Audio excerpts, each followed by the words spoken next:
మీ ఎలాంటి వ్యాపార ప్రకటనలకైనా వెంటనే మా ఛానల్ సంప్రదించండి. ప్రస్తుతం మనతో పాటు ప్రముఖ ఆధ్యాత్మికవేత్త, జ్యోతిష్ వాస్తు పండితులు, లలితాదేవి ఉపాసకులు బ్రహ్మశ్రీ నానాజీ పట్నాయక్ గారు ఉన్నారు. గురుగారితో మాట్లాడతాం. నమస్కారం గురుగారు. శ్రీమాత్రే నమః. గురుగారు, వృషభ రాశి వాళ్ళకి ఈ సెప్టెంబర్ నెలలో ఎలాంటి శుభవార్తలు ఉన్నాయి? ఏ విషయాల్లో వీళ్ళు ఎక్కువగా జాగ్రత్తలు తీసుకుంటే ఈ నెల వీళ్ళకి కలిసి వస్తుంది? తప్పకుండా అండి. వృషభ రాశి వారికి, వృషభ లగ్నం వారికి ఓపిక ఎక్కువగా ఉంటుంది. వీళ్ళ ప్లస్ పాయింట్ అది. అయితే ఈ మాసంలో పర్టికులర్గా 4 గ్రహాలు, మేజర్ గ్రహాలు మారుతున్నాయి. మేజర్ అంటే శుక్రుడు మారుతున్నాడు. మెయిన్గా నీచస్థానం నుంచి మనకి తులలోకి వచ్చేస్తున్నాడు, అంటే 6వ భావంలోకి వస్తున్నాడు. పంచమంలో ఉండే శుక్రుడు పంచమంలో బుధుడు వెళ్తున్నాడు 7వ తేదీ. ఆయన 26వ తేదీ వరకు 26 తులలోకి వచ్చేస్తాడు. అంటే కుజుడు 2వ స్థానంలో ఉండే కుజుడు 19th 3rd హౌస్లోకి, అంటే రవి 17th 5th హౌస్లోకి మారుతున్నాడు వీళ్ళకి. అండ్ సింహంలో కేతు ఉన్నాడు, కుంభంలో రాహువు, అండ్ ఏకాదశంలో అంటే మీన రాశిలో శని వక్రించున్నాడు. ఇక చంద్రుడు అయితే 12 రాశులు తిరుగుతాడు, తెలిసిందే మీకు. అయితే ఈ గ్రహస్థితిని అనుసరించి మీకు ఎలా ఉండబోతుంది, ఏ డేట్స్లో ఏ విషయాల్లో బాగుంటుంది, ఏ డేట్స్లో ఏ విషయాల్లో జాగ్రత్తగా ఉండాలి అనేటువంటి అంశాలు చెప్తుంది నేనైనప్పటికీ చెప్పిస్తుంది సాక్షాత్ లలిత అమ్మవారిగా భావిస్తూ, ఆ లలితాంబిక అమ్మవారి యొక్క అనుగ్రహం వృషభ రాశి వారికి పరిపూర్ణంగా కలగాలని మనస్ఫూర్తిగా కోరుకుంటూ, ఇక్కడ ఎప్పుడైతే మీకు రాశి అధిపతి శుక్రుడు 5th హౌస్లో ఎంతకాలం నీచంలో ఉన్నందుకు స్నేహితులే శత్రువులైన టైం నడిచింది వీళ్ళకంతా కూడా. ఎప్పుడైతే 6లోకి వస్తున్నాడో కొంత అప్పులు లభించడము, కొంచెం డైలీ లైఫ్లో కొంత ఇంప్రూవ్మెంట్స్ అనేవి లభిస్తాయి. కాకపోతే వీళ్ళకి ధనస్థానంలో ఎప్పుడైతే కుజుడు ఉన్నాడో, కుజుడు 7th lord and 12th lord 2nd హౌస్లో ఉన్నందుకు కంపల్సరీ, అంటే ఖచ్చితంగా ఈ ఖర్చు పెట్టాల్సిందే అనే దానివల్ల కొంచెం కుటుంబ సభ్యులతో తెలియని ఘర్షణ వాతావరణం ఉంటూ ఉంటుంది. అయితే ఇందులో కొంత మీడియేటింగ్ ద్వారా డబ్బులు వస్తుంటాయి చూసారా, అలాంటి పరిస్థితి వీళ్ళకి 5, 6, 7 తేదీలు ఉంది పర్టికులర్గా. అండ్ అలాగే కొంచెం అంటే కొన్నిసార్లు చూడండి, మనం కొంతమంది వ్యక్తుల్ని పరిచయాల వల్ల, కొంతమంది మనం ఏదైనా ఒక ట్రై చేసినప్పుడు దానివల్ల కొంత ఫ్రూట్ఫుల్నెస్ అనేది ఉంటుంది. అది పర్టికులర్గా 7, 8, 9 తేదీలు ఉంది వీళ్ళకి చెప్పాలంటే. అండ్ ఆనందములతోని కొన్ని శుభవార్తలు వినడము, ఇంటర్వ్యూకి వెళ్ళినప్పుడు కొంతవరకు సక్సెస్ఫుల్గా ఉండడం, ఇట్లాంటివన్నీ కూడా ఈ 7, 8, 9 తేదీలు బాగుంది. అయితే ఇక్కడ 4వ భావంలో రవి కేతు ఇద్దరు ఉన్నారు కాబట్టి విద్యార్థులకు కొంచెం ఎడ్యుకేషన్ విషయంలో స్ట్రెస్ ఉండడము, ఎవరైనా పెద్దవాళ్ళు కొంచెం ఏదైనా గృహం అది కొనుగోలు చేసే విషయాల్లోనది కొంత ఇబ్బంది పడడం అనేటువంటిది ఉంది. కాకపోతే రవి ఉన్నాడు కాబట్టి గవర్నమెంట్ క్వార్టర్స్, గవర్నమెంట్ రిలేటెడ్ వాటి కోసం ప్రయత్నం చేసే వరకు మళ్ళీ బాగానే ఉంటుంది. ఇక్కడ ఇలాంటి జనరల్ వాళ్ళకి ఇబ్బంది, కానీ వీళ్ళకి ఇబ్బంది ఉండదు. 10, 11 తేదీలు మాత్రం గృహ సంబంధించిన నిర్ణయాలు, తల్లిగారి ఆరోగ్య విషయంలోని ఈ పని చేయడం వల్ల అనవసరంగా మనకి ఒక్కోసారి చూడండి అనవసరంగా బ్యాడ్ నేమ్ వస్తూ ఉంటుంది. ఇటువంటి ఈ పని వల్ల అనవసరంగా మనకి ఏదైనా బ్యాడ్ నేమ్ వస్తుందా అనుకునేటువంటి సందర్భంలో 10, 11 తేదీలు కొంత జాగ్రత్తగా ఉండాలి. ఇక 12, 13 తేదీలు కనుక చూసుకున్నట్లయితే ఇక్కడ మీరు చేసే ప్రయత్నము, మీ ఆలోచన 2 కలవడం వల్ల కొంత సక్సెస్ అనేటువంటిది ఉంటుంది. కొంత ఫ్రెండ్స్తో కలిసి బయటకు వెళ్ళడం కూడా జరుగుతుంది 12, 13 తేదీలు. ఇక 14, 15 తేదీలు రుణం లభిస్తుంది, లేదా లోన్స్ ఇప్పించడం వల్ల మధ్యవర్తిత్వం వల్ల డబ్బులు వస్తాయి కొంత చెప్పాలంటే. కాకపోతే ఏంటంటే కొంచెం ఈ 13, 14, 15 తేదీలు స్త్రీలతో కొంత జాగ్రత్తగా ఉండాలంటే స్త్రీల మూలంగా అనవసరం శత్రుత్వాలు ఏర్పడతాయి 14, 15 తేదీలు. 16, 17 తేదీలు ఎట్టి పరిస్థితుల్లో వివాహ సంబంధించిన మాట్లాడడానికి కానీ, పార్ట్నర్షిప్స్ విషయాల జోలికి కానీ వెళ్ళకూడదు, గుర్తుపెట్టుకోండి. ఇక 24, 25 తేదీలు ఫారిన్ కంట్రీస్కి వెళ్ళి ఫారిన్ కంట్రీస్ సంబంధించిన ఉద్యోగ ప్రయత్నాలు ఓకే, కానీ జనరల్గా ఒక్కోసారి చూడండి ఎవరు మీడియేటర్ ఉన్నారు, మనం ఈ డబ్బులు ఇస్తే మనకి జాబ్ ఇప్పిస్తారు, మనీ ఇచ్చి జాబ్ ఇప్పించే జోలికి మాత్రం 24, 25 తేదీలు వెళ్ళకూడదు. ఇక 26, 27, 28 తేదీలు బాగానే ఉంటుంది. కాకపోతే ఇక్కడ ఏంటంటే కొంచెం అంటే కొన్ని లాభాలు వస్తాయి, ఏదో డబ్బులు కడతాయి అనేవి కొంచెం అమ్మో ఇది కట్టుంటే మిస్ అయ్యే మనం మోసపోయే వాళ్ళం కదా అని అనుభూతి చూస్తారు. కాకపోతే 26, 27, 28 తేదీలు వివాహ సంబంధించిన కుదర్చడానికి బాగుంది చెప్పాలంటే.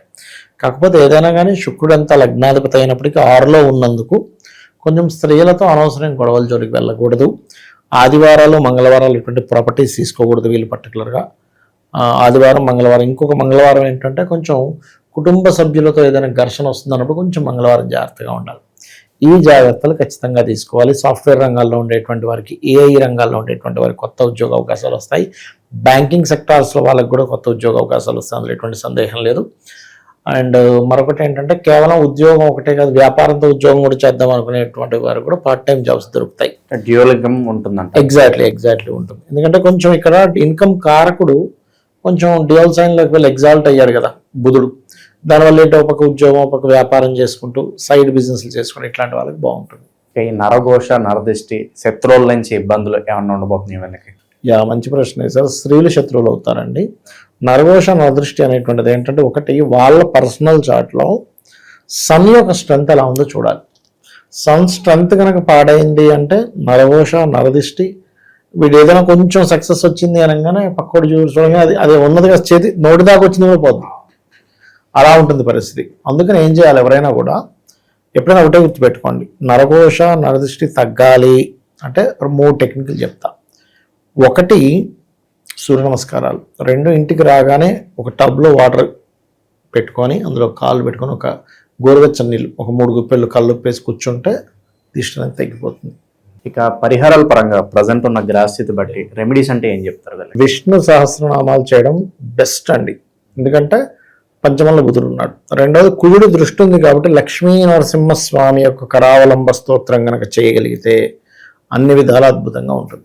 గురుగారు, ప్రతి ఒక్కరు కామన్ గా ఫేస్ చేస్తున్న ఒక సమస్య గురించి మనం మాట్లాడదాం ఇవాళ. సో సడన్ గా ఎడ్యుకేషన్ తీసుకోండి, చదువు బాగానే వెళ్తూ ఉంటుంది, సడన్ గా ఒక్కసారిగా చదువు డల్ అయిపోతూ ఉంటుంది, లేదంటే మనీ పరంగా కావచ్చు, బిజినెస్ పరంగా కావచ్చు, ఒక ఫ్లోటింగ్ అలా ఉంటూ ఉంటుంది. సడన్ గా ఒక్కసారిగా ధనం ఆగిపోవడము, వ్యాపారం లేదా లాస్ రావడము, ప్రతి ఒక్కరు ఫేస్ చేస్తూ ఉంటారు సమస్య. ప్రధాన కారణాలు ఏమై ఉండొచ్చు అంటారు? ఇలాంటి సడన్ డౌన్ ఫాల్ ఆపాలంటే పరిహారాలు ఏమైనా ఉంటాయి అంటారా? ఇక్కడ 4 రకాలుగా దోషం ఉంటుంది. 3 కాదు 4 రకాలుగా. ఒకటి, ఇప్పుడు మనం గోచార ఫలితాలు చెప్పుకుంటున్నాం, అక్కడ ఏదైనా మూమెంట్, మేజర్ ప్లానెట్ మూవ్ అవుతుంది వాళ్ళకి, లేదా వాళ్ళ పర్సనల్ చార్ట్లో మహాదశ లేదా అంతర్దశలు మారిపోతాయి. మారగానే అప్పటి వరకు అద్భుతంగా రోజుకి 1,00,000 రూపాయల కౌంటర్, 4 లక్షల కౌంటర్ అనేవాడు 5,000 అమ్మడానికి కష్టపడిపోతుంటాడు. అర్థం కాదు, జనాల్లో తేడా వచ్చిందా, నేనేమైనా మారానా అంటే వాడు అర్థం అంటే నా ప్రవర్తనలో తేడా వచ్చిందా, అసలు ఏమైంది అర్థం కాదు, పిచ్చెక్కిపోతూ ఉంటుంది. అది దశాంతర్దశలు మారినప్పుడు జరుగుతుంది. లేదా దశాంతర్దశలతో పాటు గోచారం కూడా డబుల్ ట్రాన్సిట్గా మారితే ఇంకెక్కువ ఎఫెక్ట్ వస్తుంది. ఒక్కొక్కసారి ఏమవుతుందంటే వాళ్ళ ఇంట్లో చూడండి, కొంతమందికి తల్లిగారు చనిపోయారు, లేదా తండ్రి గారు గతించారు, లేకపోతే వాళ్ళ ఇంట్లో సంథింగ్ కొన్ని ఇన్సిడెంట్ జరిగాయి, అప్పుడు కూడా డౌన్ఫాల్ అవుతుంది. అంటే వాళ్ళ ధనయోగం దాంతో కనెక్ట్ అయి ఉంటుంది. నేను ఒక జాతకం చూశాను, మదర్తో కనెక్ట్ అయిన ధనయోగం జాతకం కనెక్ట్ అయింది. అప్పటి వరకు అసలు విపరీతంగా వడ్డీలు తిప్పి చాలా చేసేవాడు, ఆ బిజినెస్లు చేసి ఈ బిజినెస్ చేసి ఒక్కసారి తల్లి చనిపోగానే ఒక్కసారి డౌన్ అయిపోయాడు. ఏమైందంటే ఏమో సార్ నాకు అర్థం కావట్లేదు, ఏం చేయలేకపోతున్నా అన్నాడు. అంటే ధనం ఒక్కోసారి తల్లి ద్వారా, కొంతమందికి భార్య ద్వారా, కొంతమందికి సంతానం ద్వారా అట్లా ఉంటూ ఉంటుంది. అలా వాళ్ళు మిస్ అయినప్పుడు కూడా మిస్ అవుతాయి. అది తాత్కాలికమైన, తర్వాత మళ్ళీ సెట్ అవుతుంది స్లోగా.